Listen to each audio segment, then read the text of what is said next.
이때쯤 되면 항상 말씀드리는 내용이기도 합니다마는 미국의 펜실베니아주에서 목회를 하셨던 메가트니 목사님은 10월 넷째 주만 되면은 겨울이 오기 전에라는 제목의 말씀을 전했다고 합니다. 저도 이 사실을 이야기를 듣고요, 11월 넷째 주만 되면 항상 겨울이 오기 전에라는 제목으로 설교를 해왔습니다.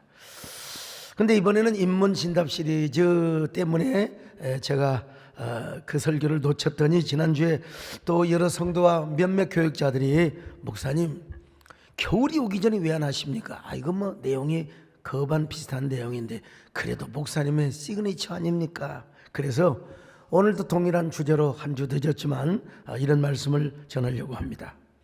우리가 잘 아는 스위스의 정신의학자인 폴 트레니에는 인생을 4계절로 표현을 하였습니다.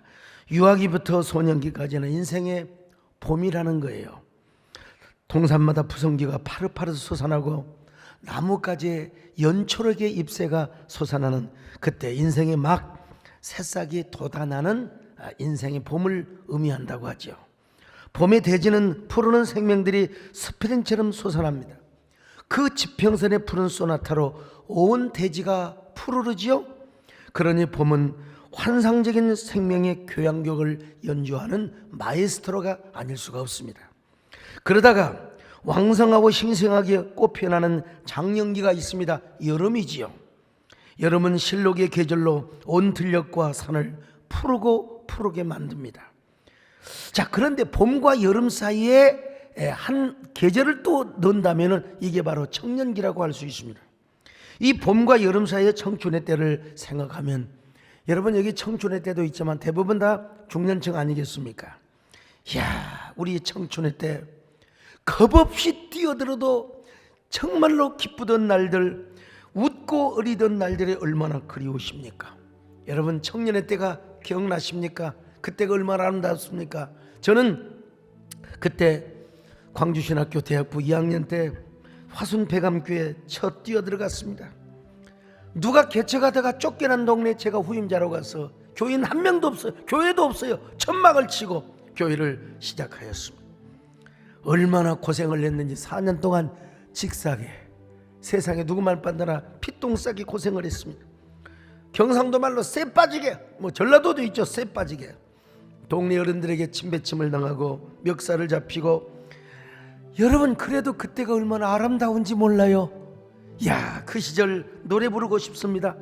얼마나 소중하고 얼마나 아름답게 느껴진지 몰라요. 겁없이 뛰어들어도 웃던 어리던 날들 여러분 아시죠? 겁없이 뛰어들어도 웃던 어리던 날들, 봄과 여름 사이, 여러분 어디쯤에 있을 그 시절 노래 부른다. 여러분 아름답지 않으세요? 그때가 기억나지 않으세요? 여러분 제가 그때가 20대 초반이었는데 지금 60이 되었어요. 내가 이걸 강조하려고 지금 이런 말씀을 드리는 것입니다. 언제 그렇게 세월이 빨라갔는지 세상에. 저도 이제 인생의 가을역을 맞고 있습니다. 가을이 지나면 여러분 저도 인생의 겨울을 맞게 될 거예요. 오늘 본문에 나오는 사도 바울도 겨울이 오는 길목에서 이 월동 준비를 하고 있는 모습을 보여주고 있습니다. 월동 준비, 지금 바울은 감옥에 갇혀서 디모데에게 어서 겨울 전에 내게 오라고 월동 준비를 하고 있어요. 자, 디모데후서 4장 21절 시작. 너는 겨울 전에 어서 오라. 겨울 전에 오라는 것입니다. 로마의 감옥은 찬바람이 불어오는, 그래서 막 추워져서 어서 겨울이 오기 전에 두꺼운 옷을 가져오라고 부탁을 하고 있습니다. 디모데후서 4장 13절입니다. 시작. 내가 올 때에 내가 들어와 가보의 집에 둔 겉옷을 가지고 오고. 여러분 지금 여러분 아마 바울은 계절적인 월동 준비만 하고 있는 것 아닌 것 같아요. 영혼의 월동 준비, 영적인 월동 준비를 지금 하고 있는 것입니다. 왜냐하면 그 앞에는 지금 순교라는 죽음이 다가오고 있거든요. 자, 디모데후서 4장 6절입니다. 시작. 전제와 같이 내가 벌써 부어지고 나의 떠날 시각이 가까웠도다. 죽음의 계절 지금 떠나려고 하고 있어요. 죽음의 계절, 겨울이 지금 다가오고 있다는 것입니다. 바울에게뿐만이 아닙니다. 오늘 우리 인생이라면 천하 없는 인간도, 여러분, 내가 겨울을 안 맞고 싶다고 안 맞는 겁니까? 세월이 흐름과 함께 우리는 어쩔 수 없이, 아니 어제 저녁에 그냥 어설프게 알고 쉽게 알고 그냥 능냉구에다가 잠바 하나 걸치고 산에 가서 올라갈 때는 막 땀이 펄펄 나더만, 와, 좀 앉아 있으니까 찬바람이 얼굴을 에이는데 막 귀가 그냥 떨어져 나가려고 하는 거야. 빨리 내려가자, 빨리 내려가자. 내려오는데도 막 추워요. 야, 겨울은 겨울이구나. 이제 앞으로 산에 올라갈 때는 완전 무장을 좀 해야 되겠구나. 그래서 러시아의 대문호 톨스토이는 이 세상에서 불변하지 않는 가장 확실한 법칙이 하나 있다는 것입니다. 그것은 바로 뭐냐? 모든 사람이 죽는다. 천하 없는 모든 사람도 다 죽는다는 것입니다. 어떤 사람은 죽을 때를 못 참아서 미리서 죽는 사람이 있습니다만은, 여러분, 모든 사람 다 죽을 것을 다 알고 있습니다. 그래서 많은 사람들이 이 죽음에 대해서 알고 싶어 했습니다. 아무도 죽음을 경험해 보지 못했거든요. 죽어본 적이 없어요. 그래서 죽음은 일반인들에게 너무나 불편하고 너무나 고통스럽고, 그리고 또 불확실합니다. 죽음 이후의 세계를 아는 사람은 아무도 없어요. 일반인들에게 있어서. 그래서 하루는 제자들이 공자님께 이렇게 여쭈어봅니다. 선생님, 우리가 죽고 나면 어떤 세계가 펼쳐지겠습니까? 그저 공자님이 뭐라고 대답한 줄 아세요?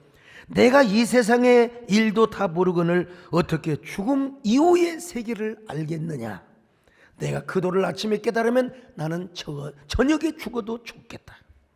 난 저녁에 죽어도 좋겠다. 그렇게 바로 구원의 득도를 사모했던 사람이라는 것이죠. 석가모니도 마찬가지입니다. 제자들이 석가모니 선생님께 물어봅니다. 선생님, 우리가 원래 믿었던 힌두교에서는 윤회설을 가르쳤습니다. 죽음 이후에 어떤 사람은 소로 태어나고, 어떤 사람은 말로 태어나고, 어떤 사람은 개로 태어나고, 어떤 사람은 돼지로 태어난다는데, 또 어떤 사람은 인간으로 태어난다는데, 선생님을 따르는 우리는 죽으면 어떻게 되는 것입니까? 인간으로 태어난 것입니까? 아니면 저 극락의 세계로 가는 것입니까? 예, 여러분, 석가모니가 이렇게 대답합니다.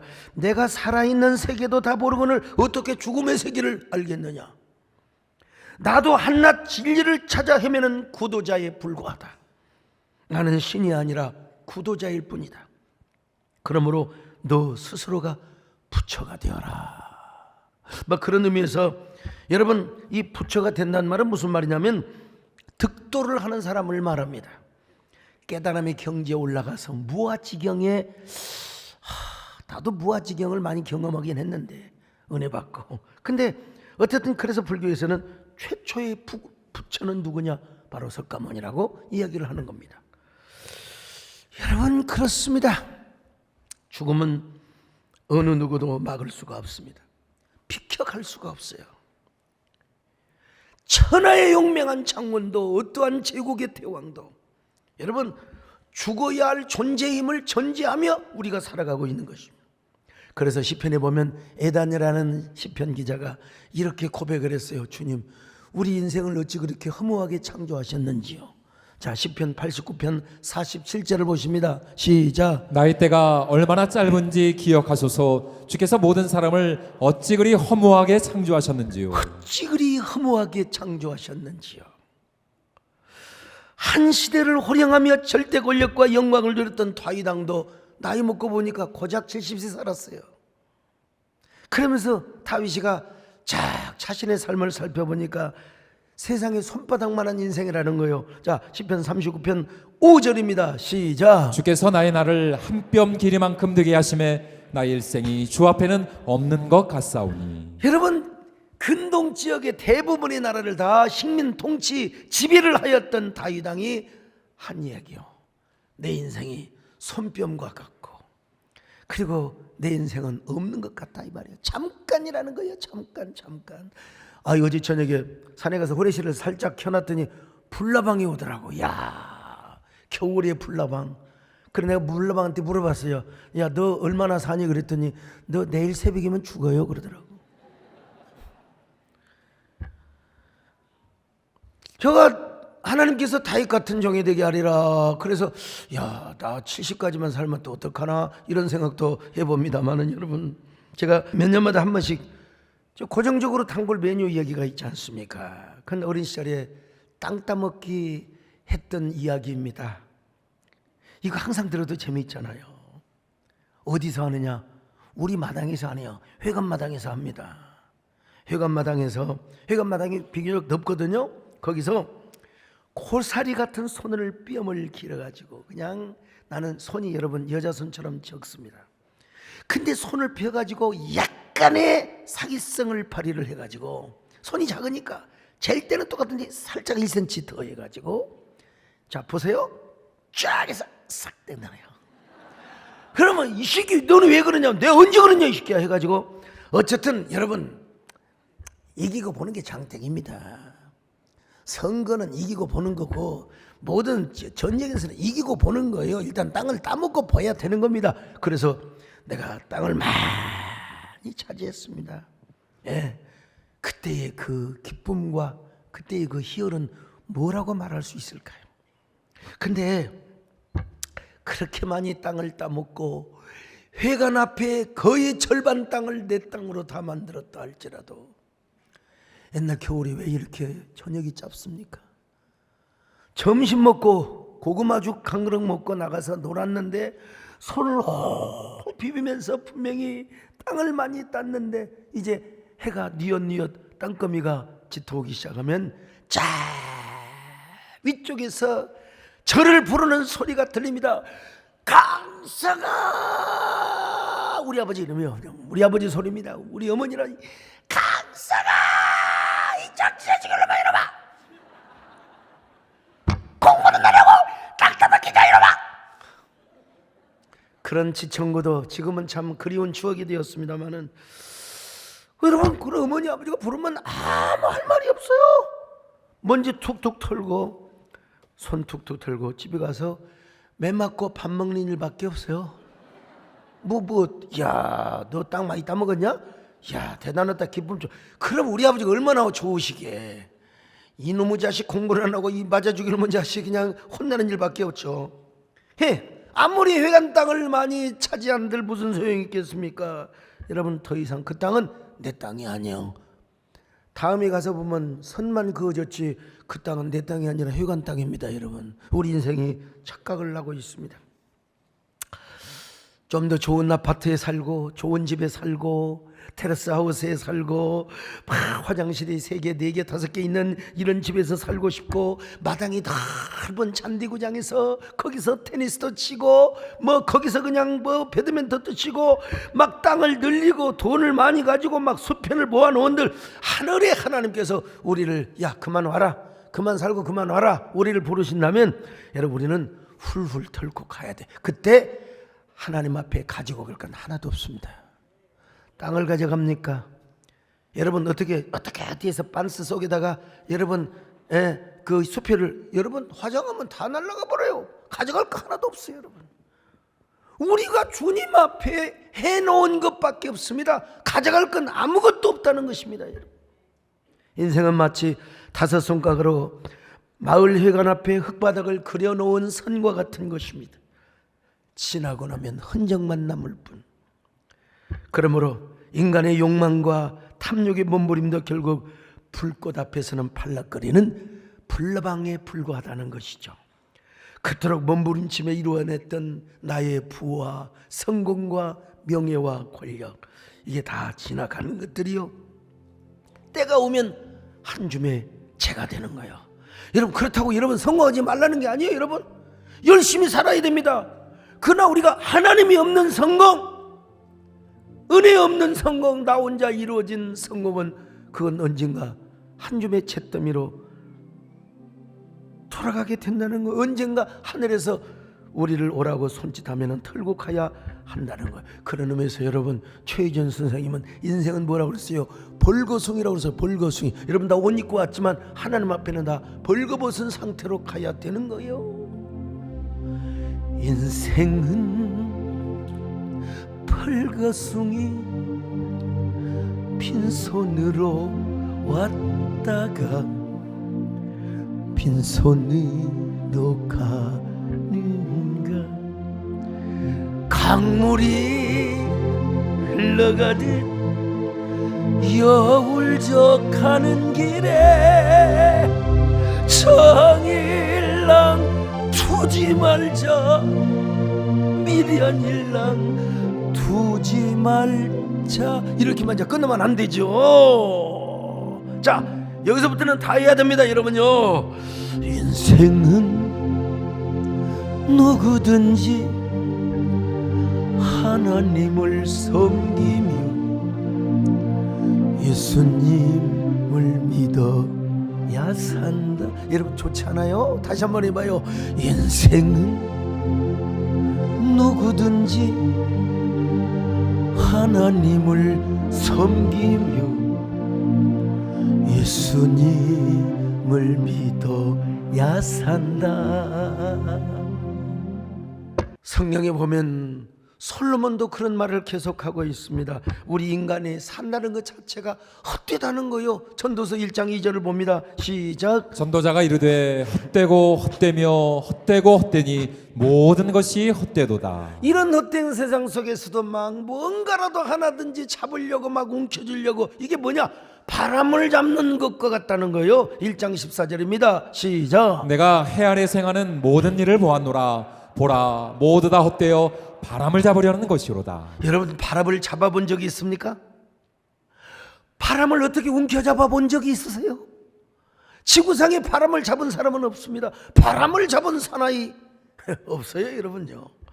그럼에도 불구하고 사람들은 바람을 잡으려고 하는 사람들처럼 막 얼마나 부질없이, 그러니까 모세는 그런 인생이 얼마나 짧은지 이렇게 이야기하고 있습니다. 시편 90편 10절입니다. 시작. 우리의 연수가 70이요 강건하면 80이라도 그 연수의 자랑은 수고와 슬픔뿐이요 신속히 가니 우리가 날아가나이다. 여러분 우리가 보통 70을 살고 강건하면 80을 산다는 거예요. 보통 그러잖아요. 요즘 이제 조금 장수하면 90대죠. 한 10년 더 높게 보면 돼. 그때 당시보다.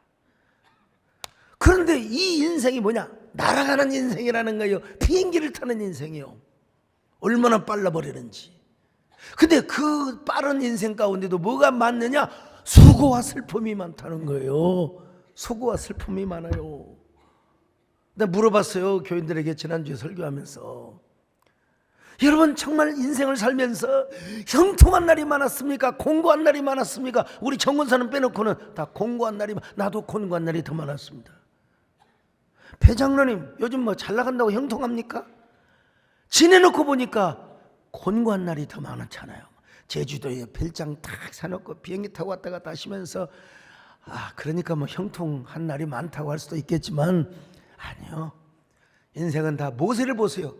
모세처럼 훌륭한 사람이 어디가 있어요?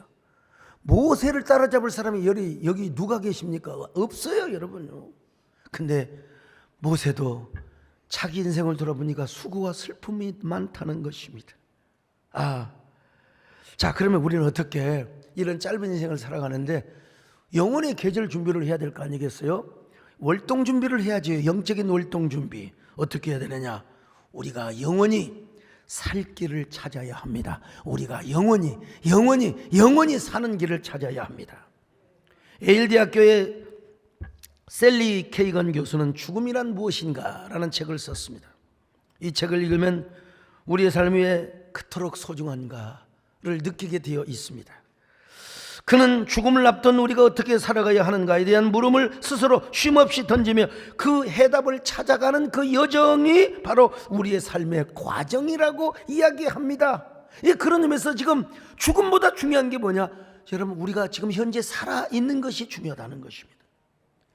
제가 어떤 분이 어저께 그 1920년대의 조선시대의 그 풍광을 동영상으로 담아놓은 영상, 이게 뭐 다큐멘터리로 나와 있는 것들인데, 야 세상에 여러분, 제가 1920년대의 삶에 우리 지금 서울 땅이 저렇게 생겼으면서 서울이요, 아무 건물도 하나도 없고요. 근데 내가 저걸 딱 보면서 저기 나온 사람들은 늙은이나 젊은이나 노인이나 어린이나 할 것 없이 다 죽은 사람들입니다. 지금 이게 살아있는 사람 하나도 없어요. 다 죽은 사람들이에요.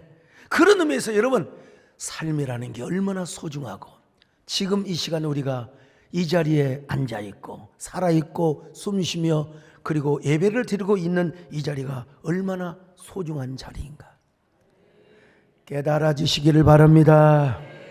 저는 이 계희건 교수님의 말씀을 이렇게 바꾸고 싶습니다. 우리의 죽음이라고 하는 것은 나의 모든 삶의 여정을 끝내고 하나님께 떠나는 것이다.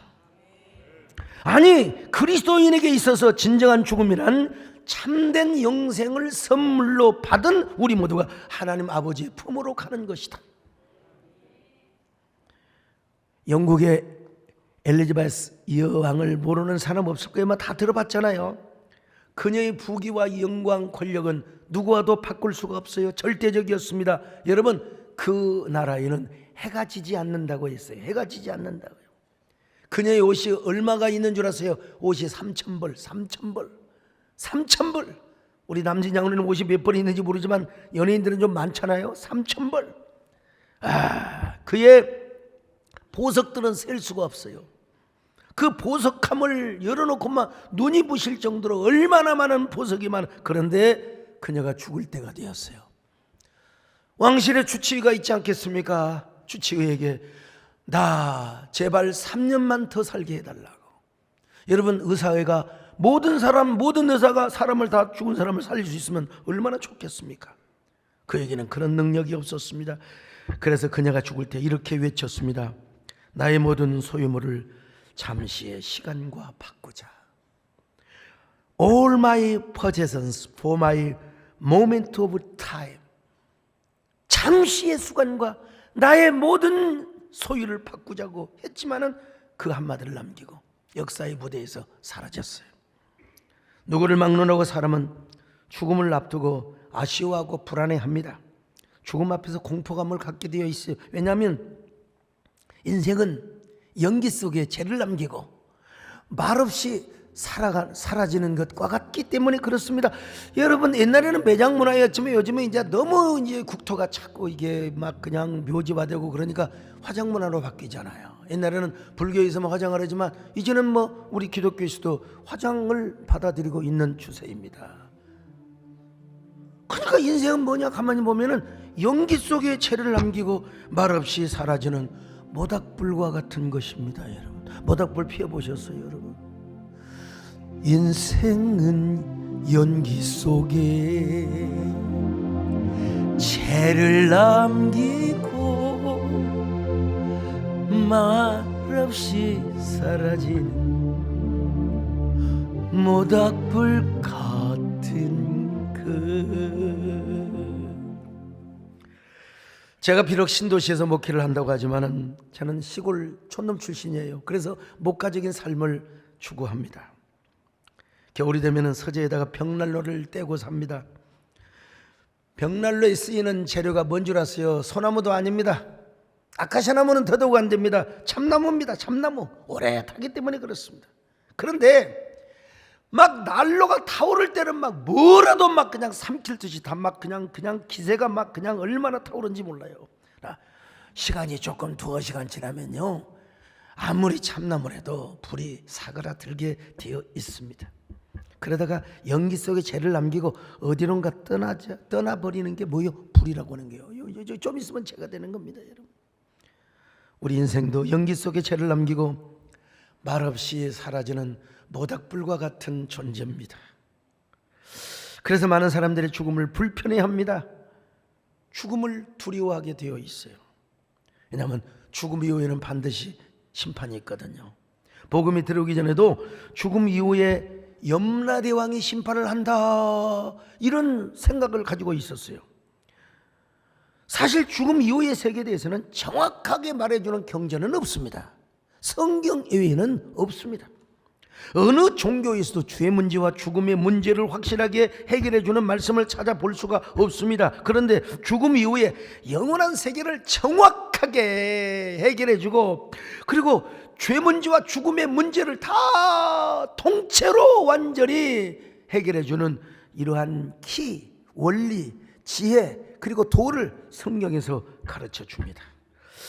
그래서 알렉산더 대제 아주 절친이자 이집트를 다스렸던 프톨레미 이새라고 하는 왕이요, 어느 날 구약 성경을 접하게 된 거예요. 거기 보니까 야, 인생의 죄 문제가 해결이 되고 죽음의 문제가 해결이 되고 그리고 내세의 문제가 펼쳐지는 모습을 봤어요. 자, 이사야 1장 18절을 볼까요? 시작. 여호와께서 말씀하시되 오라 우리가 서로 변론하자. 너희의 죄가 주홍 같을지라도 눈과 같이 희어질 것이요 진홍같이 붉을지라도 양털같이 희게 되리라. 여러분, 여호와께서 말씀하시기를 어떠한 죄도 다 해결해 주신다고 말씀하지 않습니까? 뿐만 아니라 이제는요, 하나님 나라가, 앞으로 올 하나님 나라가 어떤 나라인가 은유적으로 이렇게 표현합니다. 이사야 11장 6절로 8절입니다. 시작. 그때에 이리가 어린 양과 함께 살며 표범이 어린 염소와 함께 누우며 송아지와 어린 사자와 살찐 짐승이 함께 있어 어린아이에게 끌리며 암소와 곰이 함께 먹으며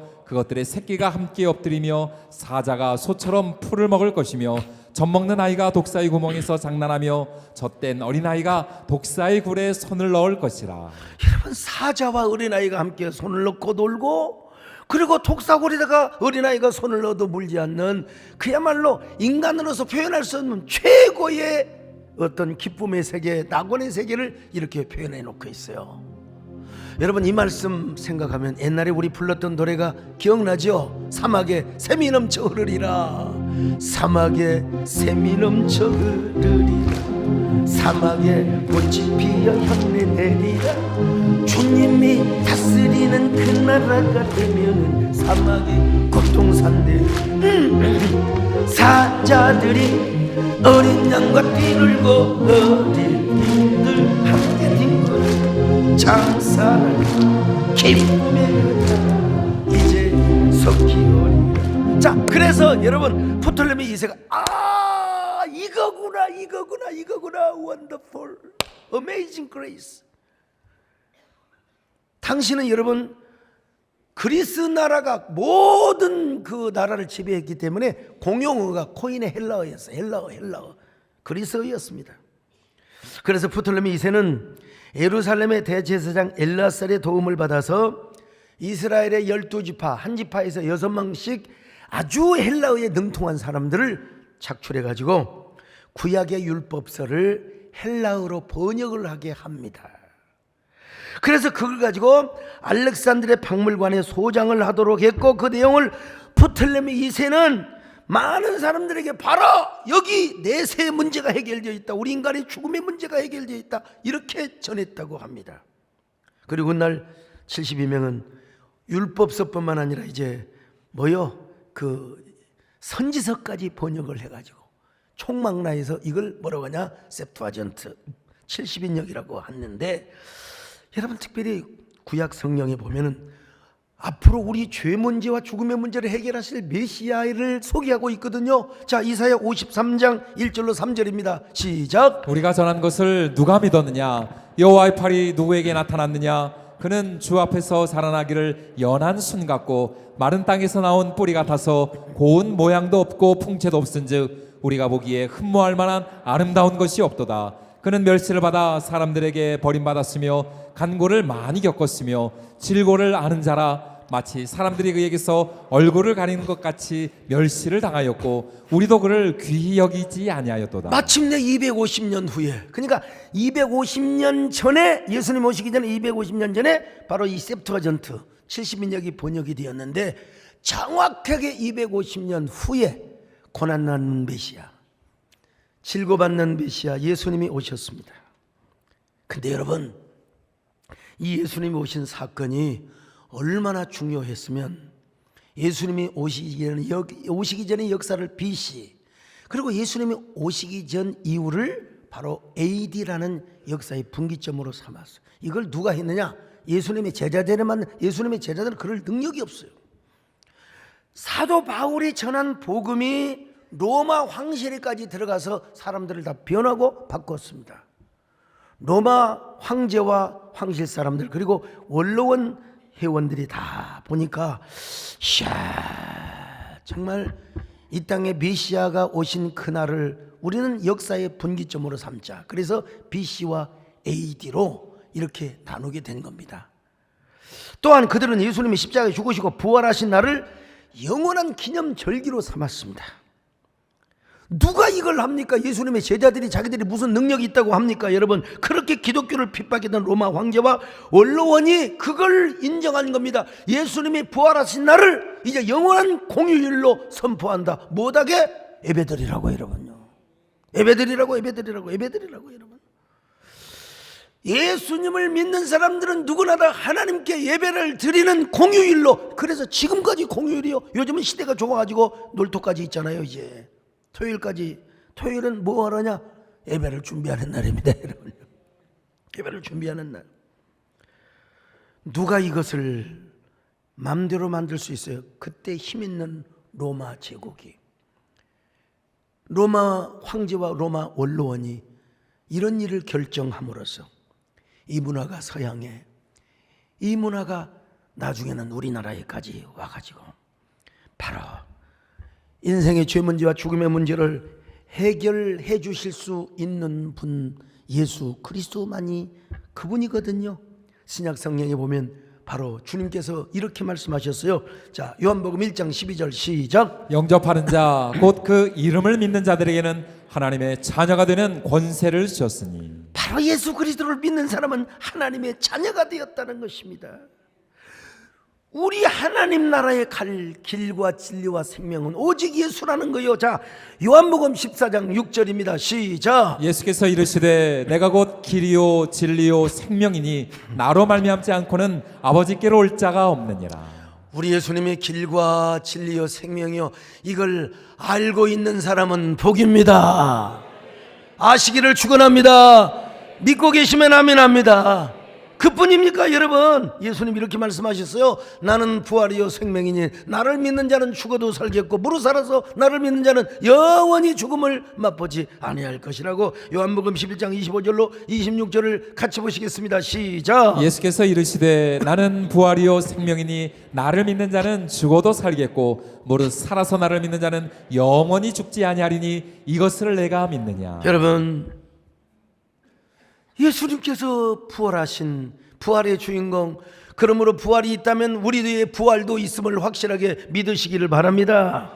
그러니까 우리는 이제는 죄 문제, 죽음의 문제 두려워할 필요가 없습니다. 갈등할 필요가 없어요. 무서워할 필요가 없어요. 우리가 뭘만 잘하면 되느냐? 겨울이 오면 월동 준비를 하는 것처럼 우리도 인생에 언젠가 겨울이 올 텐데 영혼의 월동 준비, 여러분 영적인 월동 준비만 잘하면 되는 겁니다. 여러분, 아이 뭘 걱정해? 김장 다 담그셨잖아요. 그리고 뭐 오리털 카파 또 뭐 두꺼운 옷 준비하셨으면 돼요. 방 뜨뜻하고 뜨거운 물 나오면 되는 거. 겨울이 와도 아무리 폭설이 내려도 상관없어. 아무 두려움 없어요. 우리는 방에서 앉아서 고구마 구워 먹고 있으면 되는 거예요. 그런 것처럼 우리가 월동 준비를 하는데 그 월동 준비, 영원히 월동 준비는 바로 뭐냐? 우리가 예수 그리스도를 주님으로 모시는 것입니다. 이게 얼마나 큰 은혜인가. 왜냐하면 죽음의 문제와 죄 문제를 이분만 해결해 주셨거든요. 이걸 아는 사람은 여러분 죽음이 두렵지 않습니다. 절대로 죽음이 불편하지 않습니다. 언제 와도 웰컴입니다. 할렐루야, 찬양입니다. 그래서 여러분, 예수 믿는 사람은 죽을 때 환희 속에서 죽습니다. 찬송을 부르며 죽습니다. 찬송을 부르며 죽어요. 영원히 살 길을 준비한 사람은 전혀 하나님의 심판, 절대적인 심판에 이르지 않습니다. 여기 계신 대부분의 성도들은 다 예수를 믿는 사람입니다.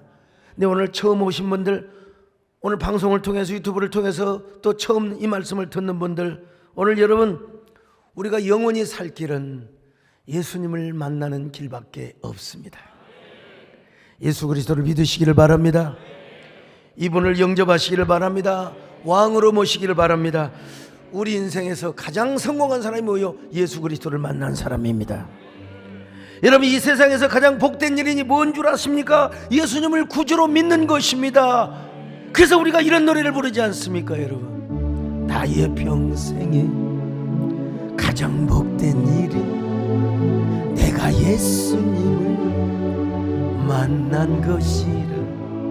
나의 평생 가장 잘한 일이 내가 예수님을 주로 섬긴 것이라. 이 세상 살 동안 내가 걷는 길이 때론 험하였어. 넘어질 때도 주의 강한 손이 나를 붙드시. 나는 예수님만 주로 섬기며 살아. 나는 주를 섬기는 것에 후회가 없습니다. 내가 걸어온 모든 시간 나 주의 것이. 내가 걸어갈 모든 날도 주만 섬기며 살리. 오직 예수 이름 부르며 살아가리라.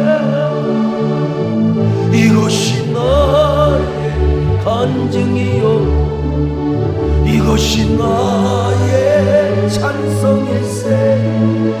나 사는 동안 끊임없이 구주를 찬송. 두 번째, 우리 삶을 정말 전략하면서 소중하고 진지하게 살아가야 해요. 이유가 무엇이냐? 에베소 5장 16절에서 말씀하고 있어요. 시작. 세월을 아끼라 때가 악하니라. 자, 세월을 아끼라 헬라어로 엑사고라조메노이란 말입니다. 도로 샀단 말입니다. 도로 속량했단 말입니다. 소테레스, 우리의 영혼만 구원하는 게 아니라 우리가 살아가는 삶의 나날까지 예수님께서 피값으로 사내셨다는 거예요. 그러니까 우리는 이걸 좀 적극적으로 번역하면 우리가 모든 기회가 올 거 아니겠어요? 그 기회를 단 한 번도 놓치지 말라는 거예요. 오늘 이 시간 설교 시간에는 말씀을 놓치지 마시길 바랍니다. 졸고 싶은 사람도 한눈만 감으시기 바랍니다. 안 놓쳐야 돼. 그리고 우리의 삶을 좀 더 진지하게 살고 정말로 소중하게 살라는 의미가 내포되어 있습니다. 여러분,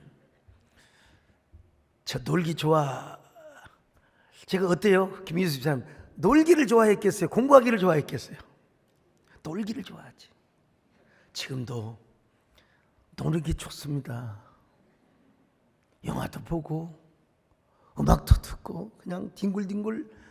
어떤 목사님은 1년에 딱 안식월을 한 달씩 갔는데요, 장로님들이 제발 그냥 귀찮으니까 나갔다 오라고 그냥. 그래서 할 일 없이 한 달 동안을 그냥 뒹굴뒹굴 돌다가 나 그 얘기 듣고 참 부럽다. 정말 부러워. 저는 우리 최기혁 회장님이 배려를 해주셔서 방갈로에 조그마한 별장 하나 만들어놨어요. 여러분, 좋게 시설해놓고 거기 가서 딱 하루 저녁 딱 자고 아직 한 번도 지금 못 갔습니다. 이번 주는 한번 가보려고 하는데 왜냐면 쫓기도 바빠요. 저도 언젠가 배장로님처럼 월요일날 갔다가 토요일날 탁 제주도에서 있다가 오고, 저도 앞으로 그럴 날이 많습니다. 아직은 젊으니까 참 부러울 때가 있습니다. 근데 지금은 얼마나 바쁜지, 얼마나 시간과 분을 쪼개서 나누어서 살아야 하는지. 만약에 제가 목사가 안 되었다면 인생 멋지게 살았을 거예요. 막 덤벙 막 예쁘게 쓰면서 막 기분과 기질이 있잖아요. 남자다움의 그 뭐라 할까요? 막 미스터 쾌남 스타일 말이죠. 예? 얼마든지 미스터 덤벙. 그래 좋아. 어이 동생, 알았어. 내가 오늘 저녁에 새벽에 갈게. 알았어. 끊어.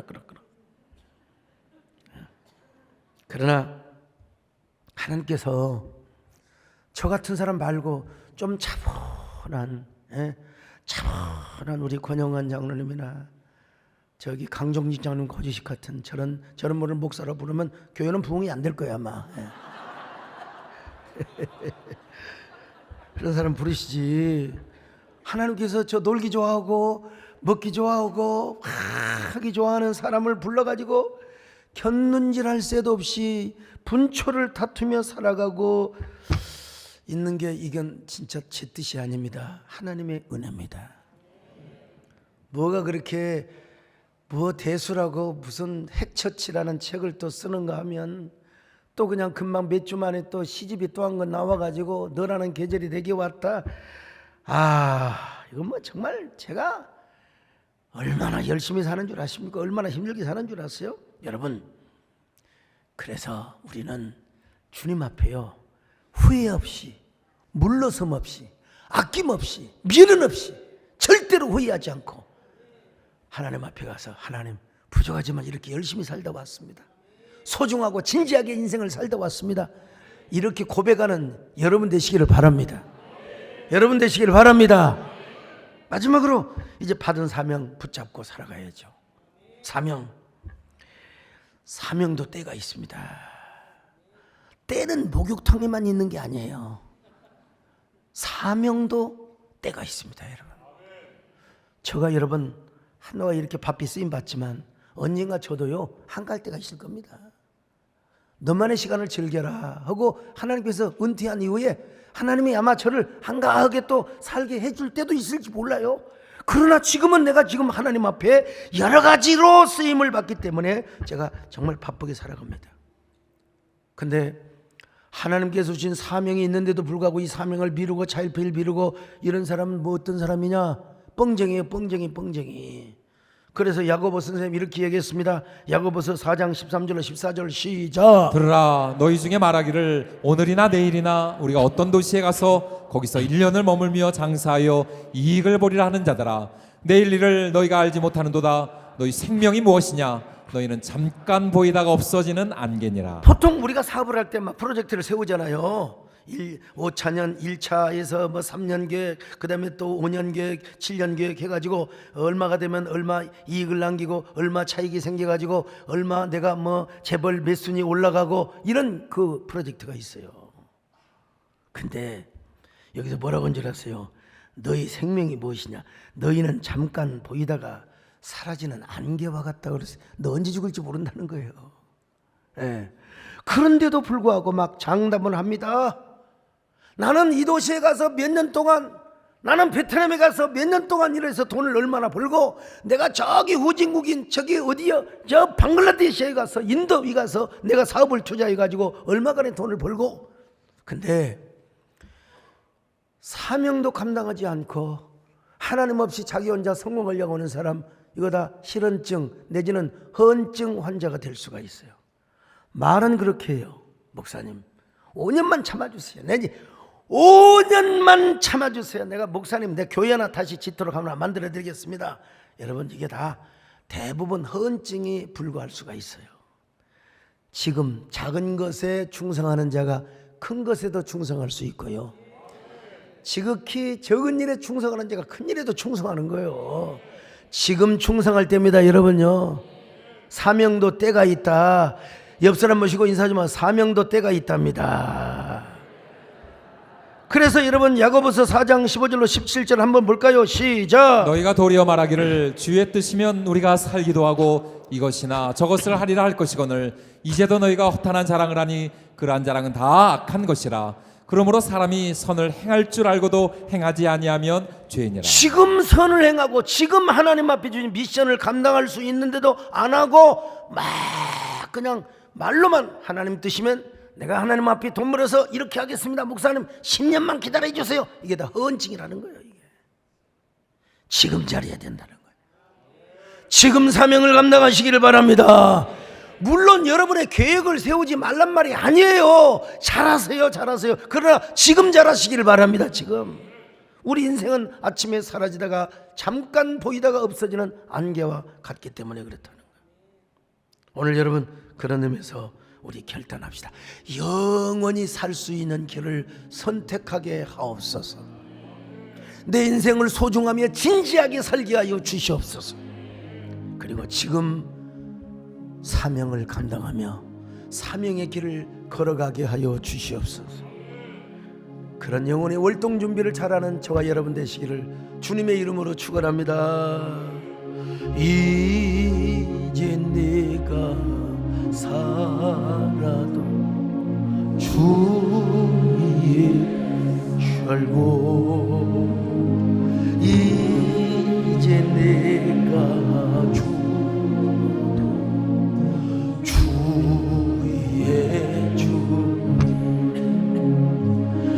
하늘 영광 보여주 나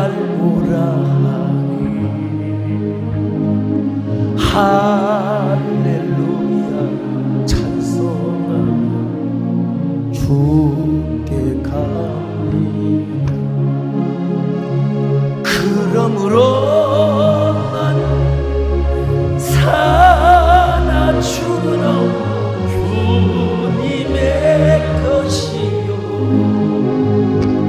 사나 죽으나 사나 죽으나 너의 피를 내 주의 것이야. 하나님, 나는 어떤 사람입니까? 영원히 월동 준비를 준비해 있는 사람입니까? 영원히 살 길을 지금 마련하고 있습니까? 얼마나 소중하고 진지하게 내 인생을 살아가고 있습니까? 또 내가 받은 사명을 어떻게 감당하고 있습니까?